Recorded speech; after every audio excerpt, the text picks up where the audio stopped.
This ride found us in that perfect place between summer and fall weather. Ideal temps, sunshine, and picturesque roads were on the menu for today. A rider's dream weather-wise, the type of day you wish there were more of. We started off on beautiful Cherry Valley Road, which spans Stroud and Hamilton townships with its mountainous views, horse farms, beautiful homes, and even an old golf course converted to a national wildlife refuge. From here, we continued our way westward on Kunkletown Road through Kunkletown, Little Gap, and eventually Palmerton.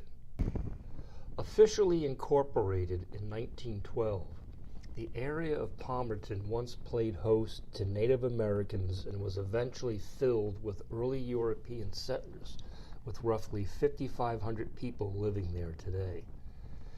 It was 1985 when I first came to Pennsylvania, where I stumbled upon the town and was stunned by its lack of vegetation.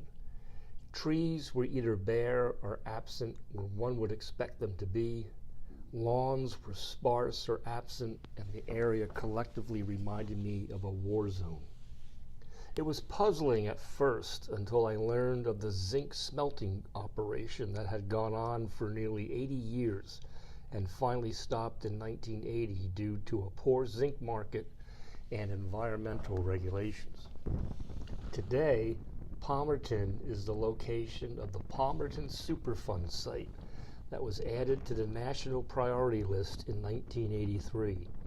The defoliated mountain slope, the cinder banks, soil, and ground and surface water is all part of the remediation process in place. The area fortunately no longer resembles the scorched look it had in the past, with more greenery present each year I passed through it. From Palmerton, we headed west on the Serene Mountain Road in Germansville, just below the mountains that contain the magnificent views from Bake Oven Knob. Part of the Appalachian Trail, the view from Bake Oven Knob is also accessible by a dirt road with a little bit of hiking. Last season, I muscled us up the dirt road on the Yamaha Royal Star Venture, something I may not want to try again. We had then hiked to the 1,500-foot elevation view, which gives you one of the best views eastern Pennsylvania has to offer. For this ride, however, we just absorbed the scenery surrounding us below as we made our way towards Route 309 south towards New Tripoli, the home of the Blue Mountain Vineyard. Gently tucked into the rolling hills of New Tripoli, Joe and Vicki Greff converted an old traditional farm into a beautiful 38-acre vineyard, complete with a small lake, a nicely designed building, and wonderful views of the surrounding mountains. Reds, whites, blush, and sweet wines make up the 20 wines they offer, as we sip through some of them with a sample list we purchased while discussing wine with their knowledgeable staff. We filled a bag with a Petite Syrah and a white Merlot before heading outside on our deck to take in the view.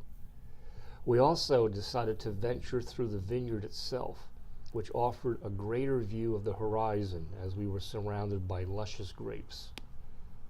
At the top, I became curious by an odd-looking device, which at first I took as some sort of security camera setup.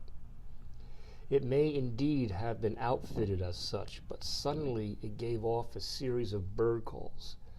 Predatory bird calls, I would imagine, and it was obviously designed to keep away whatever is out there in the wild that would enjoy a snack or two of this wonderful-looking fruit. On our return voyage, I decided to alter the way back and pass over the Little Gap Covered Bridge in Lower Towamensing Township.